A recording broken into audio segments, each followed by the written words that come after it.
Welcome, ladies and gentlemen, to the Durty podcast. That's really fast, probably. Welcome to the Durty podcast. I am the host, sitting in a new spot with a background now. Look at this, my stuff. It's not organized nicely. Oh, if you're listening to it, you can't see my stuff, so that's a shame. There's a tail here too. There's a cat. Anyway, hello. What are we doing today? Today, I'm talking about. Well, there's a couple stuff I want to talk about. I want to talk about creativity and how creativity is, whatever you call it, used, fostered, ladies and gentlemen, fostered. And I wanted to address some of the comments in one of the videos that I put up like a couple of days ago, because I can't address them all, and I can't write that much because brain doesn't let it happen. But this is the Durty podcast. I'm Cameron. We talk about D&D, and we try and get better at that by talking and spreading knowledge. So, what have I been up to? I've been sick as fuck, team. I've been sick for like a week. So, but I'm getting over it. So, progress slowed on everything. Video is still being worked on. I don't think anyone gives a shit, really, about this stuff. I don't know. Do you care? I hope you care. Working on a video, working on the book, getting stuff done, working on adventures, blah, blah, blah. So, the question. Right, so I put up a video. I'm imagining most of you know the video. I put up a video talking about attacks of opportunity, and that I remove them because I think they're silly. I want my players to rush around the battlefield solving puzzles and saving each other and jumping cliffs and all sorts, but they wouldn't do that if there was an enemy next to them because they didn't want to get hit. So, my argument was not nuanced enough for the internet. But wait, the opposite of that. Not nuanced enough because of the internet. Was players are incentivized to do what they're going to do. Nope, players are incentivized to do things that you kind of incentivize them to do, right? XP. You kill a monster, you get XP. They're probably going to kill monsters now. If there's a spot, if they do an investigation check, I think was my argument, on the monster, and then you say on the back there's a little soft bit. If you hit it, you get double damage. They're probably going to hit it and do more rolling for investigation checks on monsters to get advantages. So if I said you whack them for leaving combat, they're probably going to stay still. So, and then all of the comments were like, I disagree, and respectfully so, I would say. If anyone's watching who disagreed with me, I respectfully disagree as well. but yeah, we all respectfully disagreed, I think. A lot of people were like, well, no, like, okay, I think the first thing to clear up for everybody is I really don't think about it that much. Like, in my game, I lose so much resolution of like detail. Obviously that's what resolution means. I lose a lot of detail. Like feats, don't use them. Most of the abilities we don't use. If we do, like, we don't even play 5e, but when we do play 5e, we basically get rid of skills entirely. You just roll the associated stat with it. So if it's a survival check, you just roll wisdom. We get rid of most of the abilities. We don't go past 3rd level. At maximum, we'd go past 5 because we don't like the numbers getting too high, especially as somebody who is not good at counting. So, like, we just don't think about it that much. And I think the question I wanted to address, because someone called me out by name, he was like, how do you handle, I'll read it. We're doing question time at the beginning of this episode. You see and hear me talking. The question was, how do you handle battlefield control mechanics, sentinel feat, which I'm like, I can't remember what that does. Fuck. What does sentinel feat do? Is that you can hit 10 feet in front of you or something, right? Sentinel feat 5e. When a creature makes an attack against a target other than you, the target doesn't have the feat. You can use your action to make a melee attack. It just makes me think. When you hit a creature with an opportunity attack, the creature's speed becomes 0. Oh, okay, right. So you smack them and they stay still. There's probably more stuff as well. So like if someone's taken this feat, there's a lot of that going on. Sorry, there's a lot of like, oh, well, a lot of abilities that characters will take will be not used now. And I can't do that because I'm like, yeah, no, you can't. You can't do that. Your players have the thing. They've made their characters to fit this way. You can't do that. I thought that would just be obvious. You obviously cannot do such a thing. But how do you do control mechanics? So frontline enemy frontliners stopping the party from getting to the spellcasters if you don't employ attack of opportunity. And someone else said they'd love to know. And this was by Big Barry Wooters, I think. This is the name. Some guy, great fucking answer. D&D. Who I think has a show. And I was supposed to respond to you. So, hello. Yes. I will probably just respond to you. Where he says if you invoke an attack of opportunity, you get advantage on the next thing you're going to do. That's fucking good advice. That's good advice right there. I like it. So the next thing he said, I very much have a DM style where everyone acts according to logical tactics for their kind. So if my players were to face humanoid military organization, which they do quite often, they obviously try to lock down the melee fighters and protect their own archers and spellcasters. Of removing EOO would complicate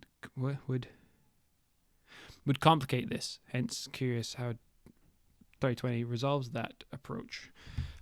So, how do I resolve that approach? I don't give a fuck. They can go kill the archers. I don't care. Or they can go kill the spellcasters. I don't care. Quite literally, I design my spellcaster like in my head when I make encounters and I put archers and spellcasters. I'm expecting them to die like really quick. Like I expect them to die. Like the spell, I'm like, if he gets his one spell off, he's done his job. Because yeah, the players are going to. I kind of want them to at the same time though. I lock the players down with some melee fighter. Well, I don't lock them down. We have a melee fight, and then there's a wizard casting a spell. And a lot of times, because I remove so much of the fluff, and I guess my style would be, we just take out all the stuff in D&D, and then I allow the players to say what they want to do. Like, I would actually put attack of opportunities in my game. If an enemy moved away and a player said to me, oh, can I hit him when he moves? I'd be like, absolutely, roll attack. Like, it's like this. It's a lot more fluid and a lot less rulesy. And a lot less mechanics, a lot less tactical. And I think a lot of the comments were like, but tactically speaking. And I was like, well, you're already speaking over my head. I don't play that way. We play very much, you're in the fight, what do you do? And then they're thinking, what am I doing? The whole time I'm explaining, and then they go, wait, can I do this? And then I'm like, if it's something huge, obviously they can't take 2 turns in combat. But that's basically the rules. You can do something, like you can react to something. You can do a free action, or, something equivalent of a free action, like drinking a potion or picking something up. I don't know. And you can hit someone or do a thing. That's unmove. That's like it. Like we don't have many rules outside of that. What was I going to say? So what I was saying, tactically speaking, I don't fucking hell, man. I don't know. I don't do it. I just don't use it. There's another question. Oh, I should have saved it.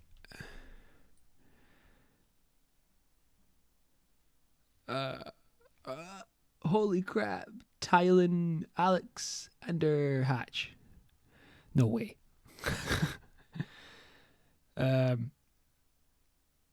He is a really long comment that I don't want to read, but he's like, basically players or enemies will shoot.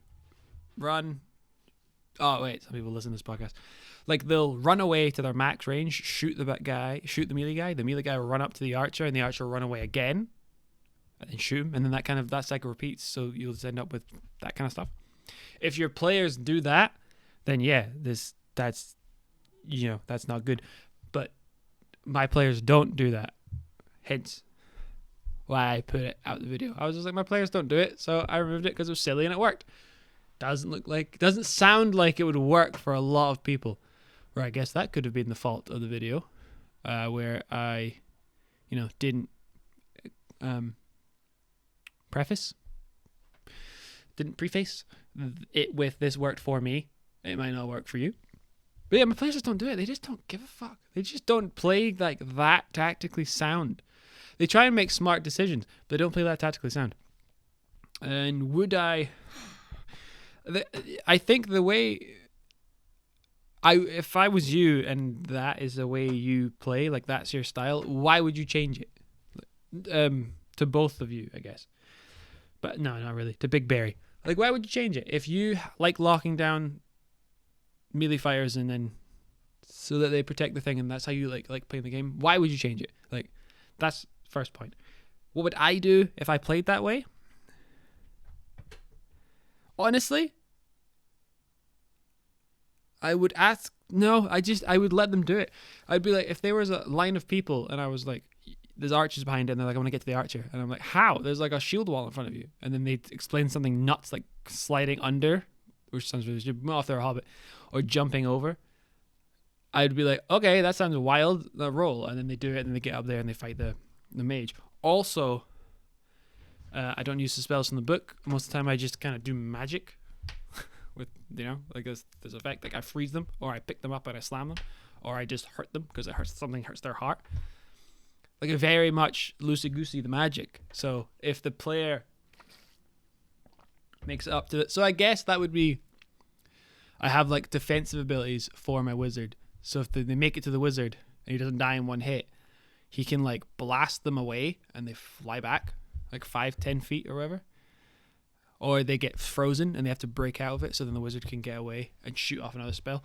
Like, the players are going to kill anyone I put in front of them. That's kind of my problem, my goal. I want them to kill everything, and I just kind of design it without. I guess that's the best way to put it. I design my games without the possibility of attacks of opportunity, so people don't fight that way. They're not very tactically sound. Like, I think if you were to look at my tactical play, it's terrible. But also, I'm terrible at tactics in general, like tactic games that involve tactics. I suck at. I'm really bad at them. Like chess, or I never played Warhammer, or XCOM. Like games, like normal games. I'm not very good at them, so I don't try and employ them in D&D because I'm just not great at it. And also, forgetting is a huge part. No, sorry. Forgetting is the part because I go for speed. Like, I'm hyper-focused and hyper-spec'd into speed. Like, I'm super quick at doing combat. I remove initiative. I remove attack of opportunity. The players just go first. Or, if I'm feeling spicy, they just roll. So one person rolls a d20 and I'll roll a d20. Whoever's higher goes first. And then everyone goes on that side. Then everyone goes on the other side. What's the thing? I remove all the spells. I remove all the confusion. I have a room DC. I remove all the spells. I don't remove all the spells. I remove the room DC. So everything to do, if you want to do anything in the room, it's a 13. If it's a difficult task, it's a 16. You add 3. And if it's an easy task, you take away 3. It's a 10. Which just like, what is it to hit this guy? I'm like, 13. What is it to do this? 13. What is it to 13? Like, it's quick. That's my point. And like I said, the more resolution you pull out of the game, the more kind of like, wow, where's my tactics? And I'm like, exactly. I don't have any because I'm bad at it. So I don't. Which is styles, once again. We're getting into that wonderful conversation of D&D styles where your strengths might be in having a tactical combat that your players enjoy. My players did not enjoy it. That's a lie. 2 of them enjoyed it. 1 of them didn't. Well, 2 of them enjoyed it. 2 of them didn't. I'm counting myself as a player. I didn't enjoy it, and then 2 of my players did, and 1 of my other players didn't. So you'd think I'd lean towards the players who like the tactical combat, and I agree. But one of them was like, I don't care what we do, I just want to play the game. Yes, I prefer tactical combat, but I prefer playing the game with my pals. Second guy was like, I also don't give a shit, I just want to play the game with my pals. Yes, I prefer tactical combat. And I was like, I'm not good at tactical combat. Like, you'll get a better experience playing with me if we play this like less resolution-y kind of game. So, but when we did play 5e combat, I would always forget the moves. I would always forget the tactics I'm trying to employ. Like you said, lock down the fighters, which is super simple. I know it's super simple, but when you're playing the game and you're kind of new to it, and you've got to remember, like, oh, these spells are coming up and whose DC is what, and if he has to do something that's not in the rule, not really a move in combat, how do I handle that? Like, and you're describing the combats and you're trying to make sure everyone's health's okay. Like, you just forget. Like, it's really simple, but you forget. But maybe that's a me problem. Probably is a me problem. But then I fixed my me problem and just removed all the shit, and now I focus on the game. Now the game is a lot more story-focused stuff. So, melee fighters are fighting, and then they want to leave. I would describe them disengaging. I wouldn't just say you leave. I would be like, you know, clash, poke at his eye to make him blink for a second, but then you poke and run at the same time, so you get the distance. And does that make sense in a real fight? Absolutely not. Running away from a real fight is actually really difficult, especially if you add in sword. Well, I've never fought people with swords before, so have I? I have. I've done fencing once, or twice, but I've never done HEMA, which is on my list of things I want to do, but my knee won't allow me. But yeah, so I think teach his own. But how would I handle this problem? I wouldn't handle it. I just not do it. I just let them go over there and kill the archer. Like, I just don't give a fuck about the tactical side of combat, which might not be a satisfying answer.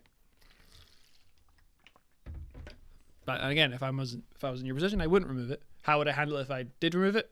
I wouldn't, which isn't a very tactical one.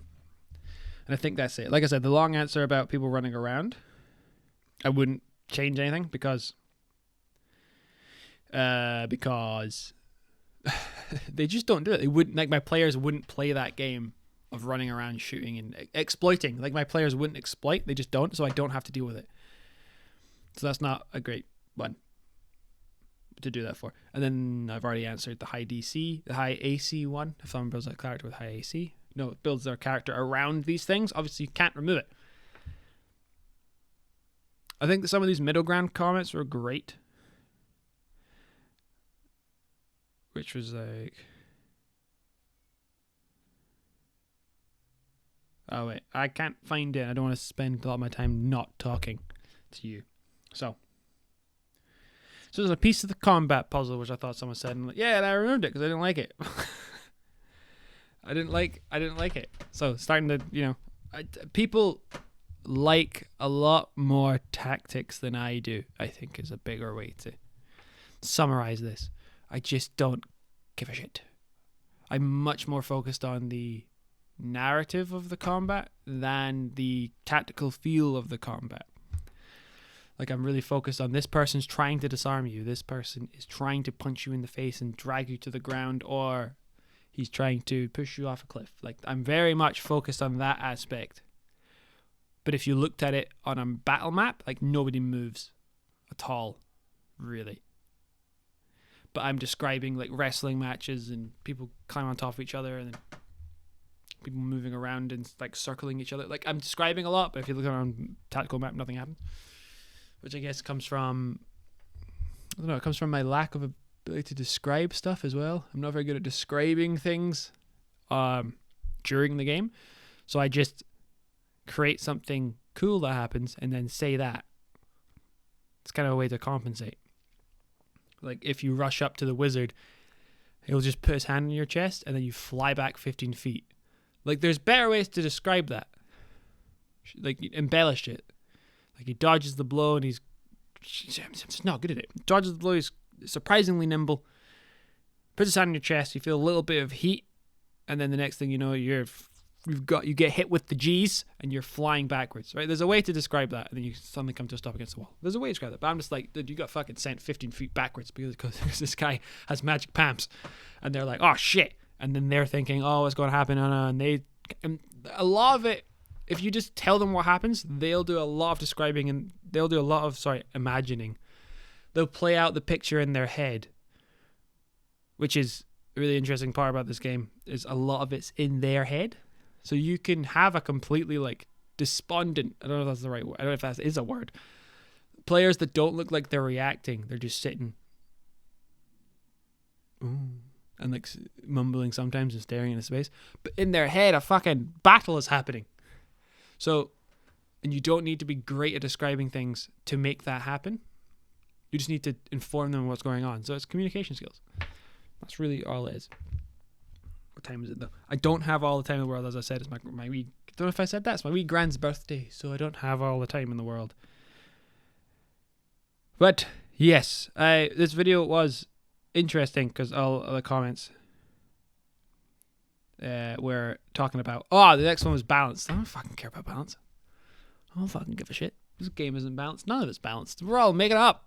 All of us. At all times, we're making it up. And so are the dice. They're random. Like, there's clear unbalance and there's clear balance. Nope. There's clear unbalance and there's clear underbalanced.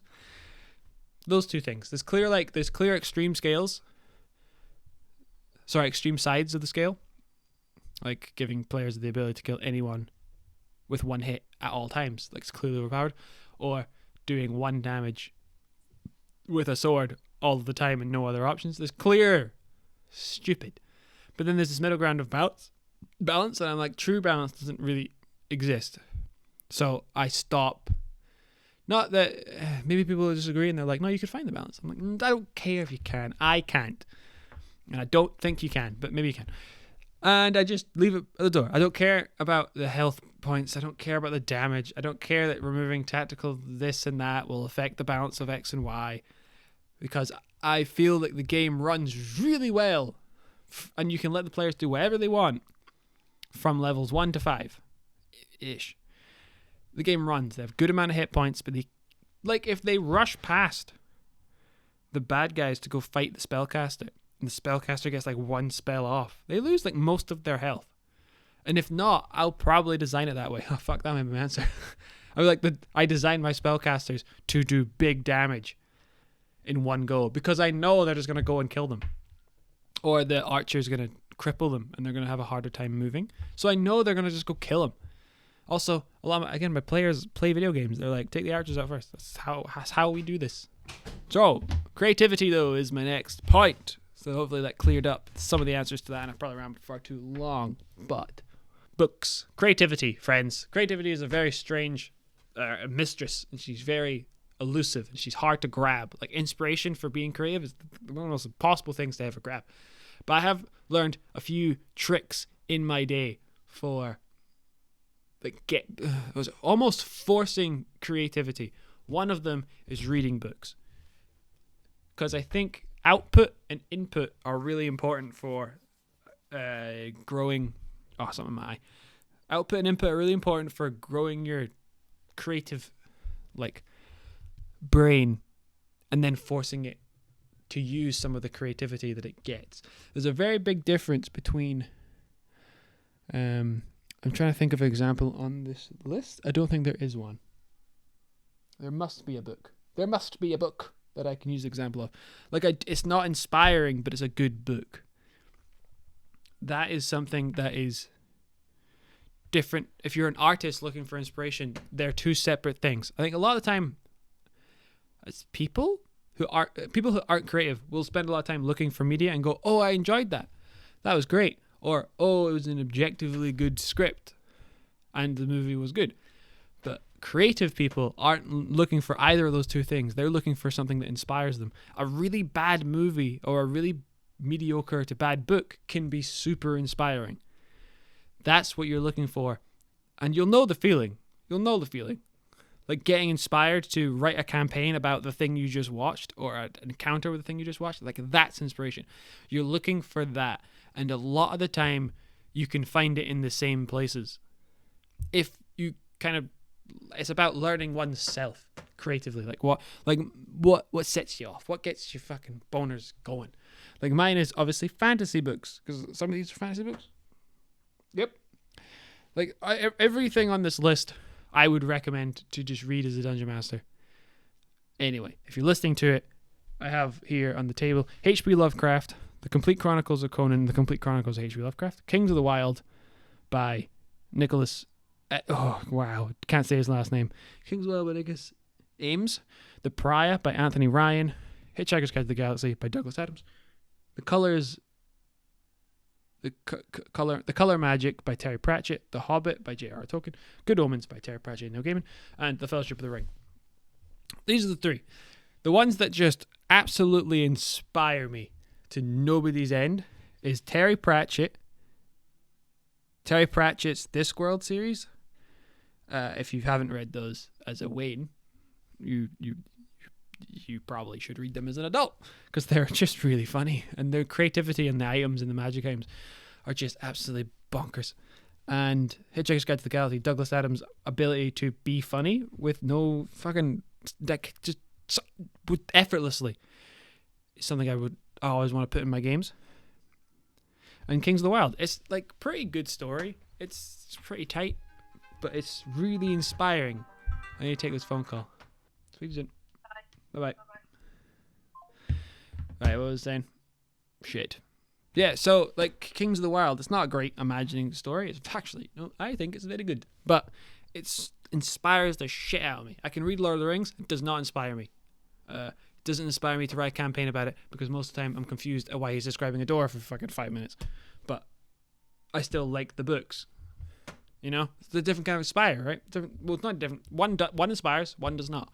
So you're looking for inspiration, and the more inspiration you can find, the easier it is to begin the creative journey. Because the creative journey, as I said, is elusive. It's an elusive mistress. And I think, because there's an argument of, not even an argument, it is the argument of reps. You need to put a ton of time into doing something creative to get anywhere near the result you're after. One great study experiment, something done by some professor somewhere. I heard it somewhere. Can't even remember where, but he has a class and they're doing an exam or something on photography. He splits the exam people up into 2 sections. The class into 2 people. One group is going to be graded on the quality of one picture that they take. And the other group is going to be graded on the quantity of pictures they take. Like if they're going to take 100 pictures and they're going to be graded on the 100 pictures. And the other group is going to submit one picture. Sorry, not take one picture. Submit one picture. And the other, I'm terrible at this, are going to submit 100 pictures. So the question was who would do better? Would the people who did one photo take a better photo than people that did 100? And the answer was, in the 100 photos, there was a absolutely banging photo, but the one photo wasn't good. Because the kids on the left, the kids who took the one photo would agonize over that one photo and where to take it and how they would angle it and how they would. There's a lot of thinking because they only had one shot. One shot to take. There's an MM song, and I'm not going to do it. And then they timed it in, and it would be like okay. But the kids that did 100 photos were just like, right, we need to take a fuck ton of photos. So they took a fuck ton of photos, and in the fuck ton of photos was a gem. And I think this is just a perfect analogy for how creativity works. Just do a bunch of it, and then in the bunch of doing, there'll be gems, there'll be diamonds, there'll be magical things that you didn't even know you could do. If there's artists watching, they will tell you this is how it works. They'll draw a bunch of pictures and some of them will be good and they're not entirely sure how they did it. The bar will still rise, but there'll always be one that it isn't about the skill. They just got something right. Musicians, I assume authors? I don't know, because they spend a lot more time on their art. No, their art's a lot bigger. How many novels have they written, right? Fuck. No, by the end of their career, they'll have all these novels written, and then 2 of them will be like, this shit was amazing. So, as a DM, you're looking to create quite often. Think of scenarios, think of stuff, write down the little plot hooks and things. Just a lot of creating will go a long way. And playing a lot of the game, which is unfortunately the biggest hurdle for most of us, is not even scheduling. Trying to get people to turn up at the same time and without a job. Trying to get people to turn up on the same day when they have jobs is nearly impossible. So playing the game is really difficult to get the creative energy out. But I found a way to do it. Getting the creative energy out, not finding people to schedule stuff, was reading books. Because as opposed to reading a book instead of watching a movie, you watch a movie and you kind of forget the movie. But when I read a book, because I'm digesting the book slower, it sits in my head more. And if it's a book that inspires me, I think it lasts a little longer and it sparks that creativity for a bit longer, so I can write the thing in my head.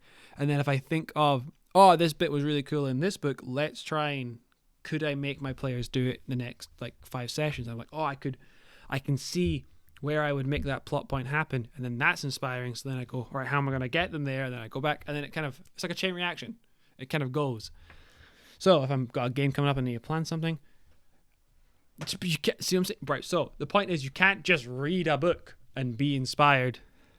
No, sorry, you can't just read a book in preparation for a game unless you're really, really fast at reading.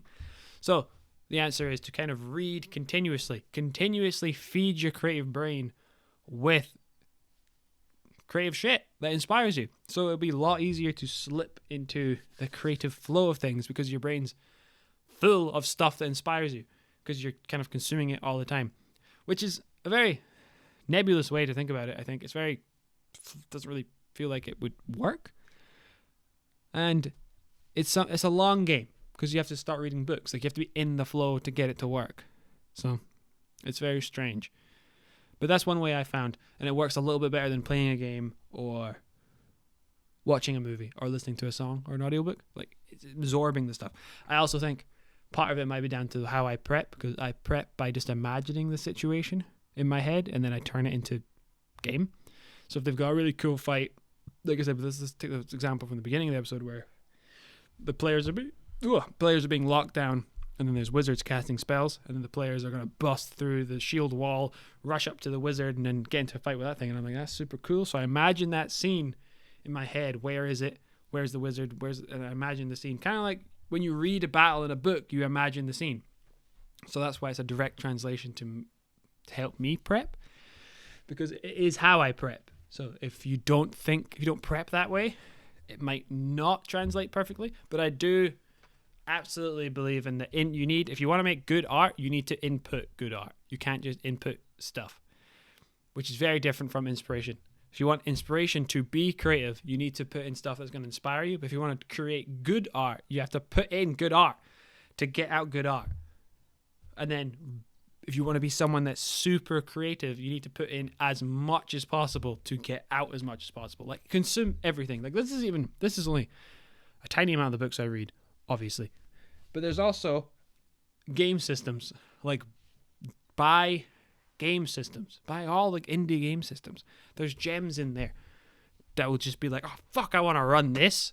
And I want, oh, God, this looks great. So buy Easy D6, Dungeon Crawl Classics, the Black Hack, Viking Death Squad, ICRPG. I can't think of any more. Lamentations of Flame Princess.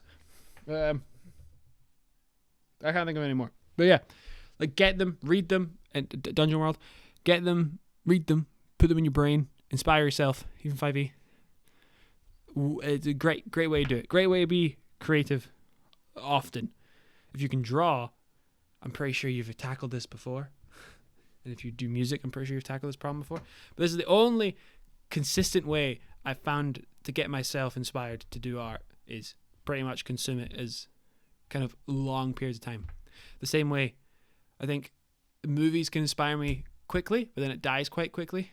Kind of like sugar for energy. You eat sugar and you're like, I'm up, and then you're down.